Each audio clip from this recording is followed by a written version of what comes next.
What up, y'all? It's Mr. Dan Ray Melo, and you're listening to the Entertainment Report on iHeartRadio, live from Dubai for Wednesday, November 6, 2019, delivering some major stories and trends going on in the world of entertainment and beyond. You can follow the show on Facebook, Twitter, or Instagram.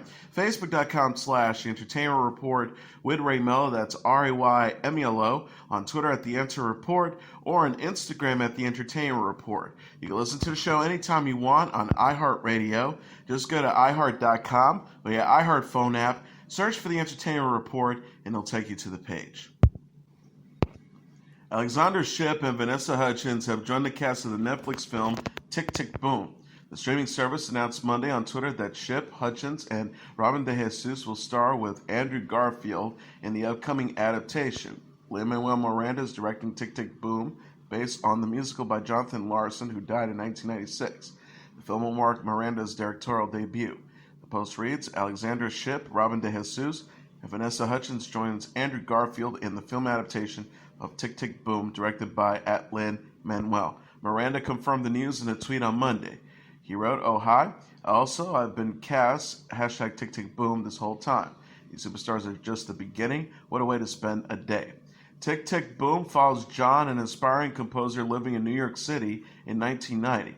Garfield will play the role previously portrayed by Miranda in a 2014 stage production of the musical. Stephen Levinson is writing the project, which is being developed with the support of Larson's sister, Julie Larson. Miranda will produce the film with Brian Grazer, Ron Howard, and Julie O. Shipp is known for playing Storm in X-Men's Apocalypse, Deadpool 2, and Dark Phoenix. Hutchins portrayed Gabrielle Montez in Disney's Channel's High School Musical film series, and since starred in Grease Live and Rent Live. Netflix is giving a glimpse of Anthony Hopkins and Jonathan Pryce in The Two Popes. The streaming service released the first trailer Tuesday, featuring Hopkins as Pope Benedict XXVI and Pryce as Cardinal Jorge Mario Bergoglio, the future Pope Francis. The Two Popes is based on the Anthony McCartan play The Pope, which dramatizes the unlikely friendship between Benedict and Bergoglio and the events leading up to the 2013 Papal Conclave. The trailer shows Benedict and Bergoglio discuss religion and faith amid misconduct scandals in the Catholic Church. Benedict encourages a reluctant Bergoglio to take on the role as Pope. He says people must remember that you're not God.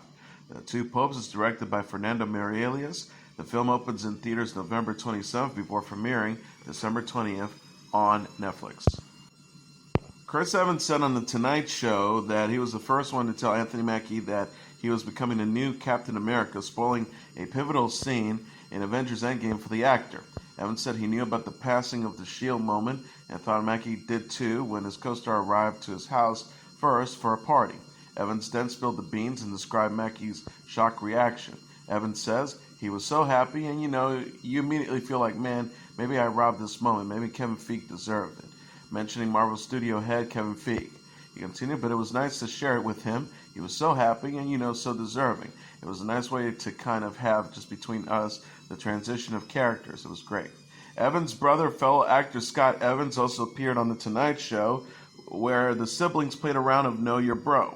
The game featured the brothers taking turns putting on noise-canceling headphones, with host Jimmy Fallon asking personal questions to them about each other.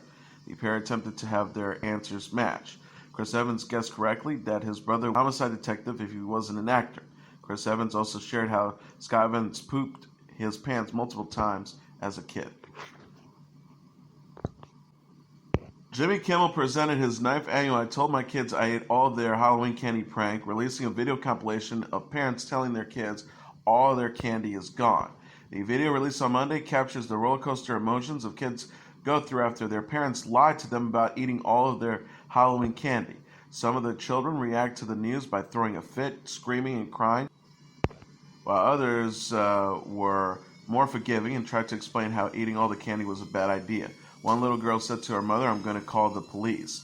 Another girl said, "Don't do it again. It will make you very sick. You have to poop all of that out." Other kids questioned who Kimmel was or threatened the late-night host after the parents explained that it was his idea to eat all the candy. A voice said about Kimmel, "I'm going to punch him in the wiener." Kimmel also announced that he will be releasing a children's book he wrote and illustrated titled The Serious Goose. All the profits from the book, set to be released on December 3rd, will be donated to children's hospitals. Matt Damon says he has a fear of heights and compares his approach to doing stunts to Tom Cruise's on Conan. The actor said on Monday that he discovered his fear of heights in 2004 when he reached the top of a tall building in Dubai. Damon told host Conan O'Brien, "I went full lizard brain. I completely froze. I couldn't physically move. It was crazy." Damon then mentioned how he discussed doing stunts with Cruise and described his fellow actors' enthusiasm and willingness to do anything. Damon said that Cruise, when he wanted to do a dangerous stunt on a Mission Impossible film, at first did not get clearance from the safety advisor on set, causing him to get a second opinion. Damon says the safety guy, whose only job is to keep you safe, said it's too dangerous. My reaction is too bad. We can't do that sequence I came up with. It would have been really cool. His reaction is, no, we're going to get another safety guy. FX has renewed its Sons of Anarchy spin-off Mayans M.C. for a third season. The season 2 finale will air on FX Tuesday at 10 p.m. Eastern Standard Time. Co-creator and executive producer Elgin James will serve as the showrunner for season 3, which is expected to return to FX next fall. Mayans M.C. premiered in September 2018 and follows Ezekiel Easy Reyes, played by J.D. Pardo, a prospect in the Mayans M.C. charter located on the California and Mexican border. He is trying to reconcile with his brother Angel, played by Clayton Cardonas, and finds out the truth behind his mother's death. Edward James Olmos, Sarah Bolger, Michael Irby, Carla Barata, Antonio Jaramillo, Raul Max Trujillo, Richard Cabral, Danny Pino, and Emilio Rivera also star. Nick Grad, the president of original programming at FX Entertainment, said in a statement, "We're happy to continue telling the story of the Mayans MC with our partners at Fox 21, and excited that Elgin James has earned the opportunity to become the series showrunner." Kurt Sutter identified and chose Elgin as his partner on the show from the outset, and Elgin has been instrumental to the success of the series, leveraging his experience and creative vision to make Mayans MC with this incredible cast, crew, and creative team. Grad continued mentioning Sons of Anarchy creator and Mayans MC co-creator Kurt Sutter. Billionaires will feature Julianna Margulies and Corey Stoll in Season 5. Showtime announced in a press release Tuesday that Margulies and Stoll will guest star in multiple episodes of the new season. Margulies will play Catherine Brandt, an Ivy League sociology professor and a best-selling author. Stoll will portray Michael Prince, a business titan from a small town in Indiana. Season 5 is in productions in New York and will premiere in the spring 2020. Showtime confirmed Margulies and Stoll's casting on Billionaire's official Twitter account Tuesday. The post read, "Welcome Julianna Margulies and Corey Stoll to the #Billions family." Biz is created by Brian Kopelman, Dan Levian, and Andrew Ross Sorkin. The series stars Paul Giamatti as Charles Chuck Rhodes Jr., Damian Lewis as Robert Bobby Axelrod, and Maggie Siff as Wendy Rhodes. Margulies is known for playing Carol Hathaway on ER and Alicia Florrick on The Good Wife. She most recently starred in the National Geographic miniseries adaptation of the Richard Preston book The Hot Zone. Stoll played Peter Russo on House of Cards and Ephraim Goodweather on The Strain. He will play Police Lieutenant Schrank in Steven Spielberg's forthcoming remake of West Side Story. Ben Platt announced on Tuesday on Twitter that production on Season 2 of his Netflix series The Politician has commenced. The actor said, "We're back, #Season 2, alongside a photo of a door with his character's name, Peyton, written on it. The Politician from creator Ryan Murphy premiered on Netflix in September. The show follows Platt as an aspiring politician, Peyton Holbert. The series is planned to last 5 seasons, with each season following Peyton's campaign in a different election, from student body to U.S. president. Gwyneth Paltrow, Jessica Lange, Zoe Deutch, Judith Light, Bette Midler, Lucy Bonet, Theo Germain, Julia Schaffner, January Jones, Benjamin Barrett, Bob Balaban, and Laura Dreyfus also star in Season 1. The first season ends with Peyton becoming class president because of his competition. Astrid drops out. Peyton also does not get into Harvard. Payton eventually gets back on track, and he sets his sights on running for New York Senate. But he will have to compete with Dee Dee Standish, played by Light, and her chief of staff, Haddish Gold, played by Midler. Murphy said about season 2 on E! News, it's Ben versus Judith and Bette Midler. The stakes are high because it's for a New York race. I really, really love it because it's about a lot of things. But it's just pure fun. To see those three in the scene will be great.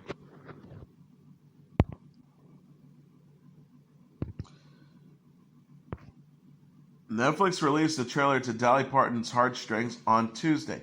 Each episode of the anthology series will tell the story behind one of Parton's songs. It will debut November 22nd on Netflix. Parton says at the end of the trailer, some of the songs that we danced at the time are the ones that said we are written alive from the heart. Parton says at the end of the trailer. She also explains how each of her songs tells a personal story. Parton says, songs are just stories to put to music. Songs that I've written, they're stories of my life, every triumph, every struggle, every smile, every sorrow. It is the melody of my memories, and it's the sound of my heartstrings. The trailer shows Parton calling Jolene on stage to sing in like hard. The trailer shows Parton calling Jolene, played by Julianne Hough, on stage to sing in the episode based on her song Jolene. The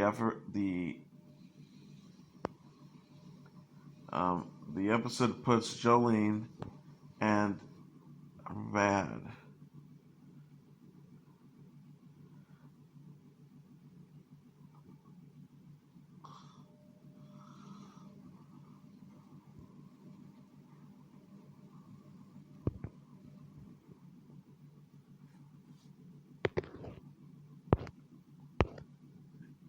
Two Doors Down episode centers on a New Year's Eve wedding with a family led by Oscar winner Melissa Leo. If I Had Wings starred Gerald Mulroney and Delta Burke in the story of a family reunited with their estranged father on the family farm. J.J. Sneed is a western set in the 1880s. These old bones star Katherine Turner, Jennifer Goodwin, and Kyle Bornheimer. And the story of the story of a big city lawyer who returns to Tennessee to convince a resident to sell her land. Down for Dover is a Vietnam War era story featuring Bellamy Young and Cameron Manheim in the story of a home for unwed mothers. Sugar Hill features a 30-something reunion of Patrick Wettig and Timothy Busfield as a married couple on a road trip to the States, right at the sites of their courtship. Virginia Gardner and Tom Brittany played their young counterparts. Craigle Jack also tells parallel stories about a girl and present, starring Sarah Sahi. The hour-long stories in varying genres and promises both new and classic Dolly Parton tracks in each episode. Luis Fonsi, Rosalia, and more have been added to the list of performers who will be taking the stage at the 2019 Latin Grammy Awards on November 14th. Atiana, Anita, Pedro Capo, Julio Reyes, Coppola, Darrow, Damilo Flo, Fonseca, Gricci, Intocable, Nella, Reek, Alessandro Sanz, Pepe Aguilar, and Los Angeles Azules were also announced at the performance on Tuesday. The group joins previously announced performers Paul Arenas, Bad Boy, Alicia Cara, Alejandro Fernandez, Alex Fernandez, Vicente Fernandez, Natalia Jimenez, Juanes, Mariachi del Sol of Mexico, de Jose Andres Mojolan, Draco Rosa, Ximena Sabrina, Sec, Olga Tañón, and Sebastian Yatra. Camilo de Legati, Paul Fernandez, Connie Garcia, Christian Nodal, and Tommy Torres will be featured as presenters. The Latin Grammy Awards will celebrate its 20th anniversary this year. Ricky Martin is serving as host alongside Rose Sanchez and Paz Vega. This will be Sanchez's fourth time hosting the ceremony. The event will be aired live on Univision at 8 p.m. Eastern Standard Time from the MGM Grand in Las Vegas. Sands lead with 8 nominations, including Record of the Year, Song of the Year, and Best Pop Song for his track Mi Persona Favorita, featuring Camila Cabello. Kris Kristofferson will be honored at the 2019 Country Music Association Awards. ABC announced in a press release Tuesday that Kristofferson, 83, will receive the Willie Nelson Lifetime Achievement Award at the award show November 13th in Nashville, Tennessee. Dierks Bentley, Sheryl Crow, Chris Jansen, and John Osborne will perform Kristofferson's hit song Me and Bobby McGee during a special tribute at the CMA Awards. Kristofferson will not attend the ceremony. CMA CEO Sarah Trihan said Kris is a living legend whose impact with our genre has been monumental. He is the definition of an icon and someone our community holds with such regard. She added, though he won't be joining us at the CMA Awards, I hope our little tribute will bring a smile to his face. The Willie Nelson Lifetime Achievement Award honors iconic artists who have attained, quote, the highest degree of recognition in country music. Various recipients include Nelson, Kenny Rogers, and the late Johnny Cash and Dolly Parton. Kristofferson is an 8-time CMA Awards nominee and a 3-time Grammy winner, and was inducted into the Country Music Hall of Fame in 2004. In addition to Help Me and Bobby McGee, Kristofferson is known for the singles Help Me Make It Through the Night and For the Good Times. His last album was the Cedar Creek Sessions in June 2016. Nelson, Parton, Garth Brooks, and Ping will perform at the CMA Awards, which will air live on ABC. Nelson last attended the CMA Awards in 2012, where he received his inaugural namesake award. And as the Entertainment Report for Wednesday, November 6, 2019, I'm your host, Mr. Downtown Melo. I'll be back tomorrow to deliver some major stories and trends going on in the world of entertainment and beyond. You can follow the show on Facebook, Twitter, or Instagram. Facebook.com/The Entertainment Report with Ray Melo. That's on Instagram, on Twitter at The Enter Report, or on Instagram at The Entertainment Report. You can listen to this episode or any previous episodes of The Entertainment Report anytime you want on iHeartRadio. Just go to iHeart.com or your iHeart phone app, search for The Entertainment Report, and it'll take you to the page. Good night, and God bless you all.